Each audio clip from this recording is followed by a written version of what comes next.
No importa la época en la que vivamos, no importa si somos ricos o pobres, hombres o mujeres, latinos o árabes, a pesar de todas las variables que podamos añadir, nuestra naturaleza como seres humanos nos lleva a necesitar dos cosas desesperadamente: la aceptación de otros y a evitar su rechazo. Básicamente todas nuestras acciones giran en torno a satisfacer esas necesidades, y nuestro sufrimiento y dolor emocional también se origina de ahí. Desde que nacemos buscamos la mirada, el afecto y la aprobación de los demás. Necesitamos sentir que somos aceptados, amados, que tenemos un lugar, que somos importantes para alguien. Esta necesidad alimenta uno de nuestros mayores miedos, el miedo de ser rechazado, porque si somos excluidos no podremos satisfacer nuestras necesidades, ni obtendremos el amor que necesitamos. Muchas personas podrán decir: yo no tengo esas necesidades, a mí me gusta estar solo, pero muchas veces son nuestros instintos básicos de supervivencia y la raíz es inconsciente. No es por nada que por ello uno de los castigos preferidos en la humanidad haya sido el exilio, porque ser excluido del grupo era como morir. De hecho, se ha documentado en numerosos estudios que el confinamiento en solitario en las cárceles es uno de los más dañinos e irreversibles, provocando alucinaciones, ataques de pánico, depresión, pérdida de memoria, cambios de humor y hasta la necesidad de atentar contra su propia vida.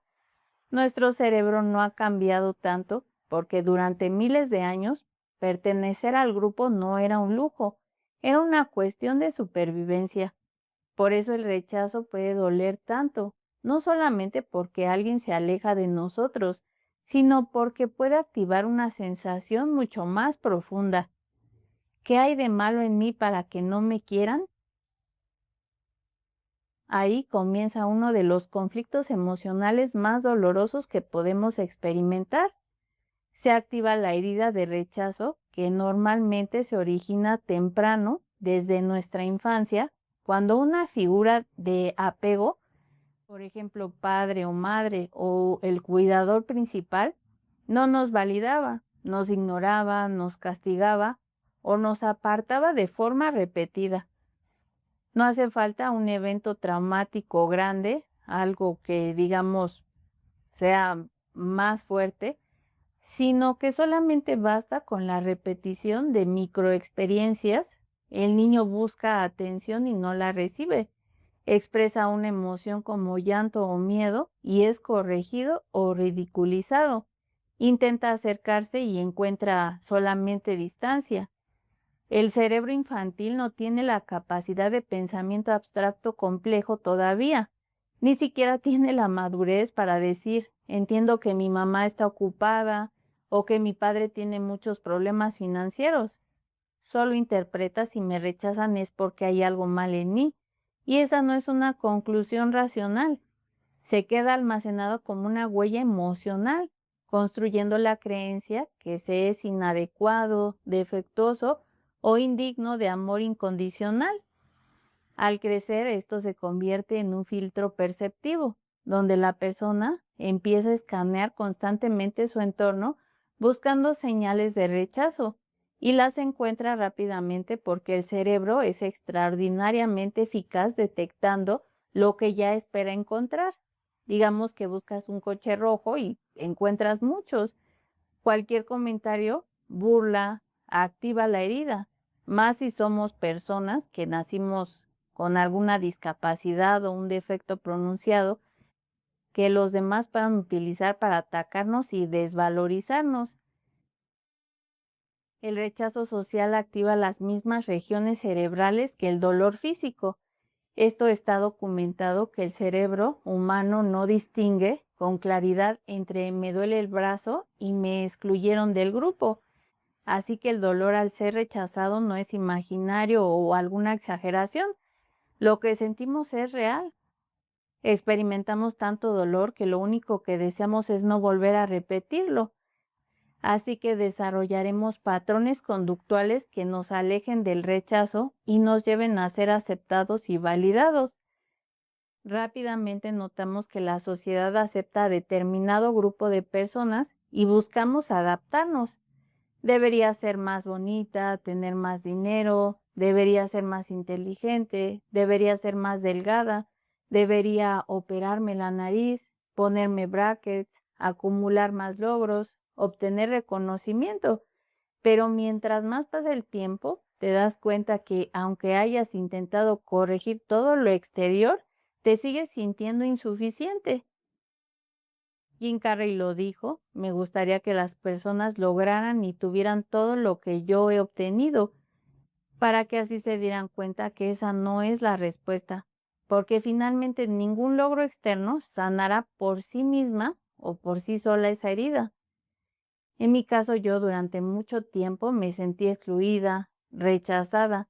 Nací con un problema en mi cadera y tuve que usar muletas y silla de ruedas por algún tiempo. Y de hecho en la escuela algunas personas me decían o me gritaban cuando salía al recreo, me gritaban pata de palo o me decían garfio. Posteriormente tuve muchos problemas para regular mi peso también y me di cuenta que lo más doloroso de que la sociedad te rechace no es el rechazo en sí, sino que desafortunadamente mientras más te rechazan, los demás más te rechazas tú a ti mismo, más te odias, más quieres alejarte de ti. Yo odiaba verme al espejo, odiaba vestir mi cuerpo, odiaba ser simplemente yo, porque todas las señales de mi entorno gritaban, hay algo muy malo en ti y por eso no mereces amor. Llegó el momento que había sufrido tantas decepciones, rechazos, la última persona simplemente se había ido sin siquiera decir adiós, simplemente me había bloqueado, así que por fin me quedé pensando algo más, ¿qué tengo que hacer? Me hice una pregunta diferente, ¿qué tengo que hacer para que por fin pueda aceptarme a mí misma? ¿Para que pueda por fin amarme? ¿Para llegar a sentirme suficiente? No para los demás, sino para mí. El simple hecho de cambiar la pregunta y no decir cómo puedo ser suficiente para los demás o cómo puedo hacer que los otros me amen, lo cambió todo. Me di cuenta que no había nada de malo en mí. Descubrí que yo era perfecta para mí, que estaba bien así, que yo era inteligente, divertida, amorosa y suficiente para mí. Así que cambié mi enfoque de buscar la aprobación del mundo para preguntarme, ¿cómo puedo gustarme cada día más a mí? Sorprendentemente empecé a cuidar de mí. Nadie puede cuidar a alguien que odia, pero me comencé a invitar al cine, comencé a contarme chistes, comencé a disfrutar mi compañía.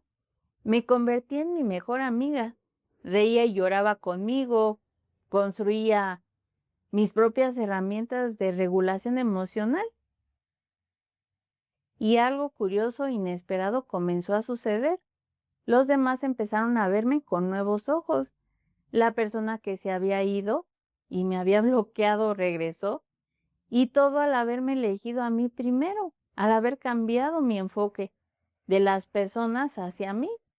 Muchas veces me pregunté por qué la vida permite tanto dolor, por qué la vida permitió que tantas personas llegaran y me hicieran daño. Ahora entiendo que a veces es la única forma en la que te haces fuerte, en la que te haces inmune, que te haces inmune al rechazo. Ahora agradezco que el mundo me haya rechazado, porque sin ese rechazo yo jamás me hubiera abrazado tanto como me abrazo ahora. Ya no me importa encajar, porque la única aprobación que necesito es la mía. Pocos imaginan la paz que se siente cuando ya no dependes de la aprobación externa y por fin pierdes el miedo a ser tú.